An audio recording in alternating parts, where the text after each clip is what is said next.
ಒಂದಕ್ಕೆ 20 ಮುಳುಬಾಗಲು ಒಂದಿಕ್ಕರೆ 20 ಲಕ್ಷ, ಇಳ್ಳಿಕರೆ 20 ಲಕ್ಷ, ಹುಲಿ ಪಾಪಿನಾಗಿ 20 ಲಕ್ಷ, ಆಮೇಲೆ ಶ್ರೀನಿವಾಸಪುರಕ್ಕೆ 65 ಲಕ್ಷ, ಆಮೇಲೆ ಶ್ರೀನಿವಾಸಪುರ ಇನ್ನೊಂದು ಲಕ್ಷ್ಮೀಪುರಕ್ಕೆ 20 ಲಕ್ಷ. ಅದೇ ಮಾಧವಕ್ಕೆ ಮಾತ್ರ 2 ಕೋಟಿ ರೂಪಾಯಿ, 5 ಕೋಟಿ ರೂಪಾಯಿ ಸ್ಯಾಂಕ್ಷನ್ ಆಗಿದೆ, 2 ಕೋಟಿ ರೂಪಾಯಿ ರಿಲೀಸ್ ಆಗಿದೆ.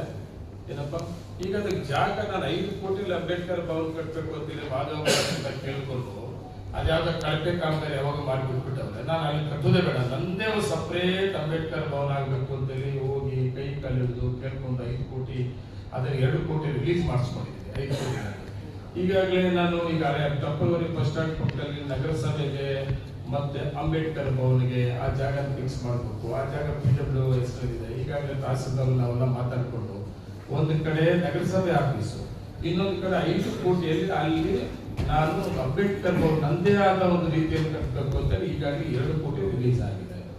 ಏನಪ್ಪ ಅದು ಕೂಡ ನಿಮ್ ಮುಂದೆ ಇದರಲ್ಲಿ ಹೇಳ್ಬೇಕು ಅಂತ ಹೇಳ್ತೀನಿ. ಆಮೇಲೆ ಮಾಸ್ತಿದು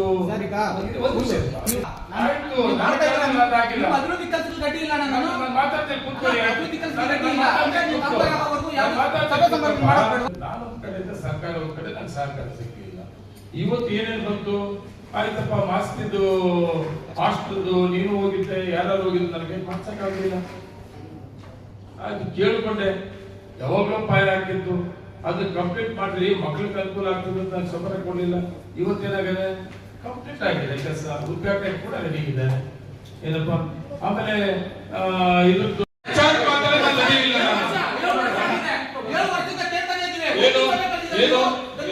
ಈಗ ನೀನೇನೇನು ಕೇಳಿದೆ ಕೇಳ್ಬಿಟ್ಟು ಕೂತ್ಕೊಂಡು ನಾನು ರಿಪ್ಲೈ ಕೊಡ್ತೇನೆ.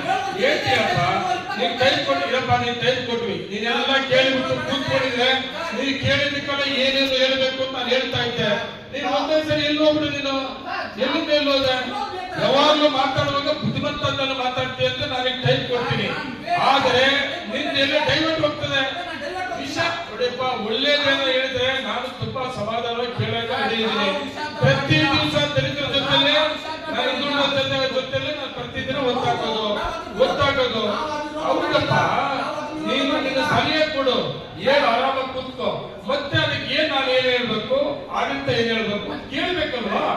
ಅದನ್ನೇ ಬಿಟ್ಬಿಟ್ಟು ನೀನು ಅದೇನೋ ಮಾತಾಡೋದು ನೀನು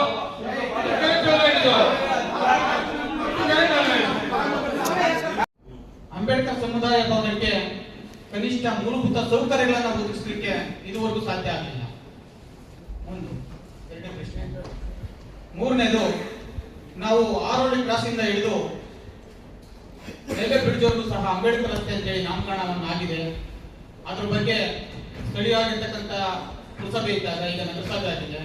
ನಗರಸಭೆ ರಸ್ತೆ ಬದಿ 2 ಅಂಗಡಿ ಮಳಿಗೆಗಳ ಮೇಲೆ ನಾಮಫಲಕವನ್ನ ಹಾಕಬೇಕು ಅಂಬೇಡ್ಕರ್ ರಸ್ತೆ ಅಂತೇಳಿ. ಅದನ್ನೊಂದು ಮೂರನೇ ಪ್ರಶ್ನೆ ಇತ್ತು. ಇದುವರೆಗೂ ಸಹ ಯಾವುದೇ ಕಾರ್ಯಕ್ರಮ ಜಾರಿಗೆ ಬಂದಿಲ್ಲ. ಮತ್ತೆ 2 ಬಾರಿ ಕೋಚಮನ್ನ ಅಧ್ಯಕ್ಷರಾಗಿ ಮುಂದುವರೆದಿದ್ದಾರೆ. ಮಾನ್ಯ ಶಾಸಕರಲ್ಲಿ ಒಂದು ಮನವಿಯನ್ನು ಮಾಡಿಕೊಳ್ತೇನೆ. ಇವತ್ತು SC/STಗಳು ಸಹ ನಂದಿನಿ ಹಾಲನ್ನ ಬಳಸ್ತಾರೆ, ಮತ್ತೆ ಹೈನುಗಾರಿಕೆಯನ್ನು SC/STಗಳು ಸಹ ಮಾಡ್ತಿದ್ದಾರೆ. ಅಲ್ಲಿ ಸಹ ನಮ್ಮದೇ ಆಗಿರ್ತಕ್ಕಂಥ SC/ST ಫಂಡ್ ಇರುತ್ತೆ. ಆ ಫಂಡಿನ ಮುಖಾಂತರ ನಂದಿನಿ ಕಚೇರಿ ಇದೆ, ಕೇಂದ್ರ ಕಚೇರಿ ಕೋಲಾರದಲ್ಲಿ, ಅದರ ಮುಂದೆ ಬಾಬಾ ಸಾಹೇಬ್ ಅಂಬೇಡ್ಕರ್ ಪುತ್ಥಳಿಯನ್ನು ಅನಾವರಣ ಮಾಡಲಿಕ್ಕೆ ಕ್ರಮ ಕೈಗೊಳ್ಳಬೇಕಂತ ಹೇಳ್ತಾರೆ. ದಯವಿಟ್ಟು ನಮಗೆ ಅದ್ದೂರಿಯಾಗಿ ಅಂಬೇಡ್ಕರ್ ಜಯಂತಿಯನ್ನು ಆಚರಣೆ ಮಾಡೋದಕ್ಕಿಂತ ಮುಂಚಿತವಾಗಿ ಇವತ್ತು ತಾಲೂಕಿನಲ್ಲಿ ತುಂಬಾ ಸಮಸ್ಯೆಗಳಿದ್ದಾವೆ. ಕೆಲವೊಂದು ಗ್ರಾಮಗಳಲ್ಲಿ ಸ್ಮಶಾನದ ಸಮಸ್ಯೆ ಇದೆ, ಸ್ಮಶಾನ ಇದ್ರೂ ಸಹ ರಸ್ತೆಯ ಸಮಸ್ಯೆ ಇದೆ.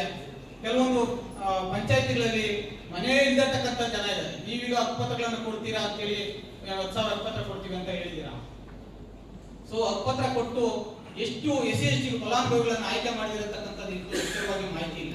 ಈ ಎಲ್ಲಾ ಸಮಸ್ಯೆಗಳನ್ನ ಇವತ್ತು SC ಕಾಲೋನಿಗಳಲ್ಲಿ ಅಬಕಾರಿ ಇಲಾಖೆ ಏನು ಅಕ್ರಮವಾಗಿ ಸಾರಾಯಿ ಮಾರಾಟ ಮಾಡ್ತಿದ್ದಾರೆ, ಅಂದ್ರೆ ಮಾರಾಟ ಮಾಡ್ತಿದ್ದಾರೆ ಎಲ್ಲ SC/ST ಕಾಲೋನಿಗಳಲ್ಲಿ. ಇವತ್ತು ನಮ್ಮ ಜನ ಕುಡಿದು ಹಾಳಾಗ್ತಾ ಇದ್ದಾರೆ. ಇದ್ರ ಬಗ್ಗೆ ನಾವು ಎಲ್ಲಾ ಧ್ವನಿ ಎತ್ತಬೇಕು ಅಂದ್ರೆ, ನಮ್ಮ ಸಮಸ್ಯೆಗಳನ್ನ ಮಾತಾಡ್ಕೊಳ್ಬೇಕು ಅಂದ್ರೆ ಜಿಲ್ಲಾ ಮಟ್ಟದಲ್ಲಿ ಒಂದು ಸಭೆಯನ್ನು ಕರೀತಾರೆ ಮೇಡಮ್ ಅವರೇ. ಅದು ಏನು, ಒಂದು ತಾಲೂಕಿನಿಂದ ನಮ್ಮ ಪ್ರತಿನಿಧಿಗಳು ಹೋಗಿರ್ತಾರೆ. ಎಲ್ಲಾ ಸಮಸ್ಯೆಗಳನ್ನು ಅವರೊಬ್ಬರೇ ಪ್ರಶ್ನೆ ಮಾಡ್ಲಿಕ್ಕೆ ಆಗುದಿಲ್ಲ ಅಂತೇಳಿ ನಾವು ಮಾನ್ಯ ಶಾಸಕರು ಮೊದಲಿನ MLA ಆದಾಗಿಂದ ಸಹ 2ನೇ ಬಾರಿ MLA ಆದಾಗಿಂದ ಸಹ ನಮ್ಮದು ಒಂದೇ ಒಂದು ಪ್ರಶ್ನೆ ಇದೆ, ನೀವು ಯಾಕೆ ದೌರ್ಜನ್ಯ ಸಭೆಯನ್ನ ಕರೀತಾ ಇಲ್ಲ? ದಯವಿಟ್ಟು ನೀವು ದಲಿತರ ಪರವಾಗಿದ್ದೀರಿ, ದಲಿತರ ಬಗ್ಗೆ ಮಾತಾಡ್ತೀರಾ, ತಾಲೂಕಿನ ಅಭಿವೃದ್ಧಿಗೋಸ್ಕರ ಶ್ರಮಿಸ್ತಾ ಇದ್ದೀರಾ, ದಲಿತರ ಬಗ್ಗೆ ನಿಮ್ಗೆ ತಾತ್ಸಾರ ಮನೋಭಾವನೆನಾ?